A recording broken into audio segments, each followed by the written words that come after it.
ರಾಜ್ಯ ಸರ್ಕಾರ ಬಾಕಿ ಉಳಿಸಿಕೊಂಡಿರುವ ಬೆಳೆ ವಿಮೆ ಹಣ ಬಿಡುಗಡೆ ಮಾಡಲು ಆಗ್ರಹಿಸಿ ಇಂದು ಕರ್ನಾಟಕ ಪ್ರಾಂತ್ಯ ರೈತ ಸಂಘದ ಕಾರ್ಯಕರ್ತರು ಕಲಬುರಗಿಯ ಜಿಲ್ಲಾಧಿಕಾರಿಗಳ ಕಚೇರಿ ಮುಂದೆ ಪ್ರತಿಭಟನೆ ನಡೆಸಿದರು. ಪ್ರತಿಭಟನೆಯನ್ನು ಉದ್ದೇಶಿಸಿ ಸಂಘದ ಜಿಲ್ಲಾ ಅಧ್ಯಕ್ಷ ಶರಣಬಸಪ್ಪ ಮಮಶೆಟ್ಟಿ ಮಾತನಾಡಿ, ಕಲಬುರಗಿ ಜಿಲ್ಲೆ ತೊಗರಿ ನಾಡೆಂದು ಹೆಸರುವಾಸಿಯಾಗಿದೆ. ತೊಗರಿ ಬೆಳೆ ತೇವಾಂಶದ ಕೊರತೆಯಿಂದ ತೊಗರಿ ಒಣಗಿ ಹೋಗಿ ಕೈಗೆ ಬಂದ ತುತ್ತು ಬಾಯಿಗೆ ಬರದಂತಾಗಿದೆ. ಕಲಬುರಗಿ ಜಿಲ್ಲೆಯಲ್ಲಿ ಬೆಳೆ ವಿಮೆ ಹಣ 6,000 ಕೋಟಿ ರೂಪಾಯಿ ರಾಜ್ಯ ಸರ್ಕಾರ ಘೋಷಣೆ ಮಾಡಿದ್ದು ರೈತರು ಸಂತೋಷ ಪಡಲಾಗಿದೆ. ಆದರೆ ಇಲ್ಲಿಯವರೆಗೆ ಅರ್ಧದಷ್ಟು ಬೆಳೆ ವಿಮೆ ಬಿಡುಗಡೆ ಮಾಡಲಾಗಿದೆ. ಇನ್ನು 315 ಕೋಟಿ ರೂಪಾಯಿಗಳು ಉಳಿಸಿಕೊಂಡಿದೆ. ತೊಗರಿ, ಉದ್ದು, ಹೆಸರು, ಸೋಯಾ ಬೆಳೆಗಳಿಗೆ ಔಷಧಿ ಸಿಂಪಡಣೆಗಾಗಿ ಲಾಗೋಡಿಗಾಗಿ ಅತ್ಯವಶ್ಯಕ ಇರುತ್ತದೆ. ಇದರಿಂದ ತಕ್ಷಣವೇ ರಾಜ್ಯ ಸರ್ಕಾರ ಬಾಕಿ ಉಳಿದಿರುವ ಬೆಳೆ ವಿಮೆ ಹಣ ಬಿಡುಗಡೆ ಮಾಡಬೇಕೆಂದು ಆಗ್ರಹಿಸಿದರು. ರೈತರ ಬಗ್ಗೆ ಚರ್ಚೆ ಆಗಲೇಬೇಕು. ಲೋಕಸಭೆಯ ಮುಂಗಾರು ಅಧಿವೇಶನದಲ್ಲಿ ರಸಗೊಬ್ಬರ ಸಬ್ಸಿಡಿ ಬಗ್ಗೆ ಚರ್ಚೆ ಆಗಲೇಬೇಕು. ಅಧಿವೇಶನದಲ್ಲಿ ರಸಗೊಬ್ಬರಕ್ಕೆ ಸಬ್ಸಿಡಿ ಕೊಡಲೇಬೇಕು. ಪ್ಲಸ್ 50% ಕೊಟ್ಟು ರೈತರಿಗೆ MSP ದ್ರೋಹ ಬಗೆಯುತ್ತಿರುವ ಕೇಂದ್ರ ಮೋದಿ ಸರ್ಕಾರಕ್ಕೆ ಧಿಕ್ಕಾರ. ಪ್ಲಸ್ 50% ಸೇರಿಸಿ ಮಿನಿಮಮ್ ಸಪೋರ್ಟ್ ಪ್ರೈಸ್ ಬೆಂಬಲ ಬೆಲೆ ಕಾನೂನು ಜಾರಿ ಮಾಡಲೇಬೇಕು. MSP ಬಗ್ಗೆ ಮುಂಗಾರು ಅಧಿವೇಶನದಲ್ಲಿ ಚರ್ಚೆ ಆಗಲೇಬೇಕು. ದೇಶದಿಂದ ಹಂದಿ ತಿಲ್ಲರಂತ ತೊಗರಿ ಇಂಪೋರ್ಟ್ ಮಾಡಿ ಮಾರುಕಟ್ಟೆ ಬರ್ಬಾದ್ ಮಾಡುತ್ತಿರುವ ಕೇಂದ್ರ ಸರ್ಕಾರಕ್ಕೆ ಧಿಕ್ಕಾರ. ಹೊರದೇಶದ ತೊಗರಿ ಇಂಪೋರ್ಟ್ ಮಾಡಿಕೊಂಡು ಮಾರುಕಟ್ಟೆ ಸತ್ಯಾನಾಶ ಮಾಡಿದ್ರ ಬಗ್ಗೆ ಲೋಕಸಭೆ ಅಧಿವೇಶನದಲ್ಲಿ ಚರ್ಚೆ ಆಗಲೇಬೇಕು. ಜಿಲ್ಲಾ ಸಮಿತಿ ನೇತೃತ್ವದಲ್ಲಿ ಕಲಬುರಗಿ ಜಿಲ್ಲೆಯ ಜಿಲ್ಲಾಧಿಕಾರಿಗಳ ಕಚೇರಿ ಮುಂದುಗಡೆ ಸಾಂಕೇತಿಕವಾಗಿ ಪ್ರತಿಭಟನೆಯನ್ನು ನಡೆಸಿ ಸನ್ಮಾನ್ಯ ಪ್ರಧಾನಮಂತ್ರಿಗಳಿಗೆ ಮನವಿ ಪತ್ರವನ್ನು ಸಲ್ಲಿಸ್ತಿದ್ವಿ ಮತ್ತು ಕಲಬುರಗಿ ಜಿಲ್ಲೆಯ ಲೋಕಸಭಾ ಸದಸ್ಯರ ಮೂಲಕ ಪ್ರಧಾನಮಂತ್ರಿಗಳಿಗೆ ಇವತ್ತು ಮನವಿ ಪತ್ರವನ್ನು ಸಲ್ಲಿಸ್ತಿದ್ವಿ. ಮುಂಗಾರು ಅಧಿವೇಶನದ ಲೋಕಸಭೆಯ ಅಧಿವೇಶನ ಪ್ರಾರಂಭ ಆಗಿದೆ. ಆ ಅಧಿವೇಶನದಲ್ಲಿ ರೈತರ ಒಕ್ಕಲ್ತನ ಬಗ್ಗೆ ಚರ್ಚೆ ನಡೀಬೇಕು. ಆ ಮುಂಗಾರು ಅಧಿವೇಶನದಲ್ಲಿ ರೈತರ ತೊಗರಿಯ ನಾಡಿರ್ತಕ್ಕಂಥ ತೊಗರಿಯ ನಾಡಿನಲ್ಲಿ ತೊಗರಿ ಬೆಳೆಗಾರರ ಬಗ್ಗೆ ಚರ್ಚೆ ನಡೀಬೇಕು.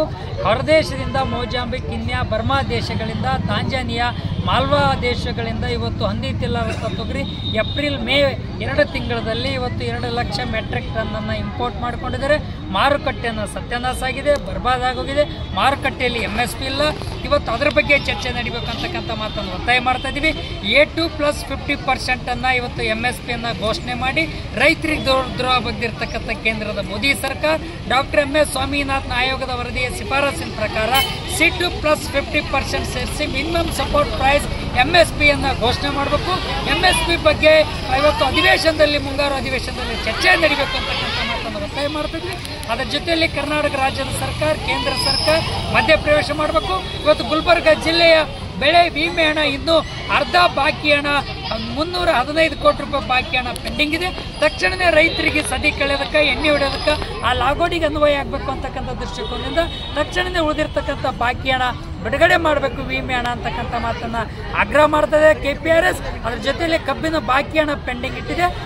ಇವತ್ತು ಕಬ್ಬಿನ ಸಕ್ಕರೆ ಕಾರ್ಖಾನೆಯ ಶುಗರ್ ಆಯುಕ್ತರೇನಿದ್ದಾರೆ ಆ ಕಮಿಷನರ್ ಒಂದು ಆದೇಶನ ಬಾಕಿ ಹಣ ಕೊಡಬೇಕಂತ ಆದೇಶ ಹೊರಡಿಸಿ ಇವತ್ತು ಬಾಕಿ ಹಣ ಇಲ್ಲ ಅಂತಕ್ಕಂಥದ್ದನ್ನು ಪುನರ್ ರೈತ ವಿರೋಧಿ ಕಬ್ಬು ಬೆಳೆಗಾರರನ್ನು ದ್ರೋಹ ಬಗೆತಕ್ಕಂಥದ್ದು, ಕಬ್ಬು ಬೆಳೆಗಾರರಿಗೆ ಬನ್ನಿ ಚೂರಿ ಆಗ್ತಕ್ಕಂಥ ರೀತಿಯಲ್ಲಿ ಆದೇಶ ಹೊರಡಿಸಿದ್ರೆ ತಕ್ಷಣವೇ ಆದೇಶನ ರದ್ದು ಮಾಡಿ ಪುನಃ ರೈತರ ನಿಜವಾಗ್ಲಿರ್ತಕ್ಕಂಥ ಬಾಕಿ ಹಣ ಬಿಡುಗಡೆ ಮಾಡೋಕ್ಕೆ ಪುನಃ ಆದೇಶ ಮಾಡಬೇಕು ಅಂತಕ್ಕಂಥ ಮಾತನ್ನು ಒತ್ತಾಯ ಮಾಡ್ತಿದ್ವಿ.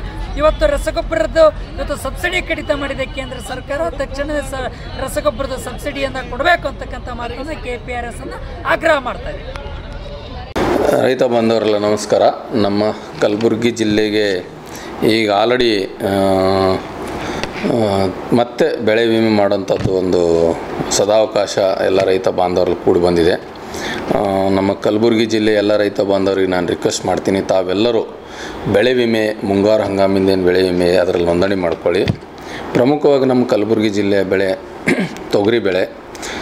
ತೊಗರಿ ಮಳೆಯಾಶ್ರಿತ ಏನಿದೆಯಲ್ಲ, ಒಂದು ಹೆಕ್ಟೇರಿಗೆ 960 ರೂಪಾಯಿ ಇದೆ. ಸಮ್ ಇನ್ಶೂರ್ 48,000 ರೂಪಾಯಿ ಇದೆ. ಒಂದು ಎಕರೆಗೆ ಬಂದಾಗ ತೊಗರಿ ಮಳೆಯಾಶ್ರಿತ 388 ರೂಪಾಯಿ 51 ಪೈಸೆ ಆಗ್ತದೆ. ಆನಂತರ ತೊಗರಿ ನೀರಾವರಿ ಬೆಳೆ ಏನಿದೆಯಲ್ಲ, ಒಂದು ಎಕರೆಗೆ 406 ರೂಪಾಯಿ 72 ಪೈಸೆ ಇದೆ. ಅದೇ ರೀತಿಯಾಗಿ ಹೆಸರು ಉದ್ದು ಮಳೆ ಆಶ್ರಿತ ಹೆಸರು 269 ರೂಪಾಯಿ 13 ಪೈಸೆ ಇದೆ 1 ಎಕರೆಗೆ. ಉದ್ದು ಮಳೆ ಆಶ್ರಿತ 265 ರೂಪಾಯಿ 8 ಪೈಸೆ ಇದೆ 1 ಎಕರೆಗೆ. ಆನಂತರ ಹತ್ತಿ ಮಳೆ ಆಶ್ರಿತ 485 ರೂಪಾಯಿ 75 ಪೈಸೆ ಇದೆ. ಹತ್ತಿ ನೀರಾವರಿ 1492 ರೂಪಾಯಿ 33 ಪೈಸೆ ಇದೆ 1 ಎಕರೆಗೆ. ರೈತರ ವಂತಿಕೆ ಅವ್ರು ಕಟ್ಟಬೇಕಾಗಿದ್ದು. ಆನಂತರ ಸೋಯಾಬೀನ್ ಮಳೆ ಆಶ್ರಿತ 331 ರೂಪಾಯಿ 85 ಪೈಸೆ ಇದೆ. ಮುಸ್ಕಿನ ಜೋಳ ಮಳೆ ಆಶ್ರಿತಕ್ಕೆ 457 ರೂಪಾಯಿ 31 ಪೈಸೆ ಇದೆ. ನೆಕ್ಸ್ಟ್ ಮುಸ್ಕಿನ ಜೋಳ ಅಂದರೆ ಮೆಕ್ಕೆಜೋಳ ನೀರಾವರಿಗೆ 522 ರೂಪಾಯಿ 6 ಪೈಸೆ ಇದೆ. ಜೋಳ ಮಳೆ ಆಶ್ರಿತಕ್ಕೆ 317 ರೂಪಾಯಿ 82 ಪೈಸೆ ಇದೆ. ಈ ರೀತಿಯಾಗಿ ಈ ಎಲ್ಲ ಬೆಳೆಗಳದ್ದೇನಿದೆಯಲ್ಲ ಅಂತಿಮ ದಿನಾಂಕ 31 ಜುಲೈ ಇದೆ. ದಯವಿಟ್ಟು ನಾನು ಎಲ್ಲ ರೈತ ಬಾಂಧವರಲ್ಲಿ ರಿಕ್ವೆಸ್ಟ್ ಮಾಡ್ತೀನಿ. ಈಗ ಆಲ್ರೆಡಿ ತಾವು ನೋಡಿದ್ರೆ ಕಳೆದ ಒಂದು 5 ವರ್ಷದ್ದು ನಾವು ವರದಿ ನೋಡಿದಾಗ ಒಟ್ಟಾರೆಯಾಗಿ ನಮ್ಮ ಜಿಲ್ಲೆಯಲ್ಲಿ 6,64,461 ಜನ ರೈತ ಬಾಂಧವರು ಬೆಳೆ ವಿಮೆಗೆ ನೋಂದಣಿ ಮಾಡಿಕೊಂಡಿದ್ರು. ಅವರೆಲ್ಲರೂ ತಮ್ಮ ರೈತರ ವಂತಿಗೆ ಏನದಲ್ಲ ಇನ್ಶೂರೆನ್ಸ್ ಪ್ರೀಮಿಯಂ ಕಟ್ಟಿದ್ದು 70,80,00,000. ಆದರೆ ಬೆಳೆ ವಿಮೆ ಅವರಿಗೆ ಬಂದಿದ್ದು 1,035,33,00,000 ಬಂದಿದೆ. ಇದನ್ನೆಲ್ಲ ನೋಡಿದಾಗ ನಮ್ಮ ರೈತ ಬಾಂಧವರಿಗೆ ಭಾಳಷ್ಟು ಪಟ್ಟು ಹೆಚ್ಚು ಬೆಳೆ ವಿಮೆ ಬಂದಿದೆ. ಮತ್ತು ನಮ್ಮ ಕಲಬುರಗಿ ಜಿಲ್ಲೆಯ ಏನು ಬಿತ್ತನೆ ಕ್ಷೇತ್ರ ಇದೆ ಇದು 90% ಪ್ರದೇಶ ಮಳೆ ಆಶ್ರಿತ ಇದೆ. ಮಳೆ ಮೇಲೆ ಅವಲಂಬನೆಯಾದಂಥ ನಮ್ಮದು ಪ್ರಮುಖವಾದ ಪ್ರದೇಶ. ಅದಕ್ಕಾಗಿ ನಮ್ಮಲ್ಲಿ ಏನಾಗ್ತದೆ ಮಳೆ ಕೆಲವೊಂದು ಸಲ ಮಳೆ ಬರ್ಬೋದು, ಕೆಲವೊಂದು ಸಲ ಮಳೆ ಕಡಿಮೆ ಹೆಚ್ಚಿಗೆ ಬರ್ಬೋದು. ಇಂಥ ಒಂದು ಸನ್ನಿವೇಶ ಇದ್ದಾಗ ಬರ ಬರ್ತದೆ, ಇಲ್ಲ ನೆರೆ ಬರ್ತದೆ. ಅದಕ್ಕೆ ತಾವು ತಮ್ಮ ಬೆಳೆಗೆ ಸಂರಕ್ಷಣೆ ಮಾಡ್ಕೊಳ್ಳೋಕ್ಕೆ ಬೆಳೆ ವಿಮೆ ಏನಿದೆಲ್ಲ ಒಳ್ಳೆಯ ಒಂದು ಸದಾವಕಾಶ ಇದೆ.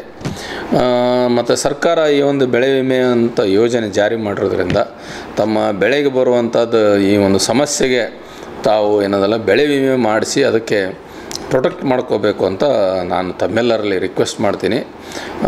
ಇದಕ್ಕಾಗಿ ನಮ್ಮ ಇಫ್ಕೋ ಟೋಕಿ ಅನ್ನೋದು ಜನರಲ್ ಇನ್ಶೂರೆನ್ಸ್ ಕಂಪ್ನಿ ಏನೆಲ್ಲ ನೋಂದಣಿ ಆಗಿದೆ.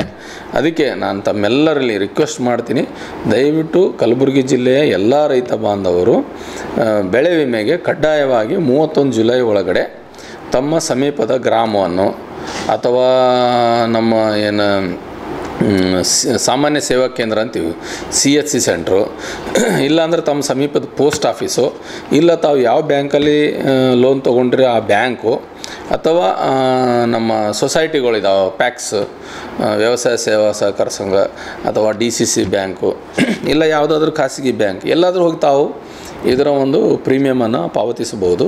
ದಯವಿಟ್ಟು ಪಾವತಿಸಿದ ಪ್ರೀಮಿಯಮ್ದು ರಸೀದಿ ಇಟ್ಕೊಳ್ಳಿ ತಮ್ಮ ಹತ್ರ. ಯಾವ ಬೆಳೆಗೆ ಯಾವುದು ಇನ್ಶೂರೆನ್ಸ್ ಎಕ್ನಾಲಜ್ಮೆಂಟ್ ನಂಬರ್ ಇಟ್ಕೊಂಡು ತಾವೆಲ್ಲರೂ ಮುಂದಿನ ದಿವಸದಲ್ಲಿ ಲೋಕಲೈಸ್ ಕೆಲಾಮಿಟಿ ಅಂತ ಹೇಳ್ತೀವಿ, ಮಳೆ ಏನಾದರೂ ಹೆಚ್ಚು ಬಂದರೆ ಅಥವಾ ಬರ ಬಂತು ಅಂದರೆ ಮಿಡ್ ಸೀಸನ್ ಅಡ್ವರ್ಸಿಟಿ ಅಂತ ಹೇಳ್ತೀವಿ. ರಾಶಿ ಹಂತದಲ್ಲಿ ಪೋಸ್ಟ್ ಹಾರ್ವೆಸ್ಟ್ ಲಾಸಸ್ ಇರ್ತದೆ, ಇಲ್ಲಾಂದರೆ ಬೆಳೆ ಕಟಾವು ಆಧಾರದ ಮೇಲೆ ಇನ್ಶೂರೆನ್ಸ್ ಬರ್ತದೆ. ಅದಕ್ಕೆ ಸಾಕಷ್ಟು ಪ್ರಮಾಣದಲ್ಲಿ ಇನ್ಶೂರೆನ್ಸ್ ರೈತ ಬಾಂಧವರು ಮಾಡ್ಕೊಳ್ಳೋಕೆ ಅನುಕೂಲ ಇದೆ. ತಾವೆಲ್ಲರೂ ಜುಲೈ 31 ಒಳಗಡೆ ಇನ್ಶೂರೆನ್ಸ್ ಮಾಡಿಸ್ಕೊಳ್ಳಿ ಅಂತ ತಮ್ಮೆಲ್ಲರೂ ರಿಕ್ವೆಸ್ಟ್ ಮಾಡ್ತೀನಿ. Thank you.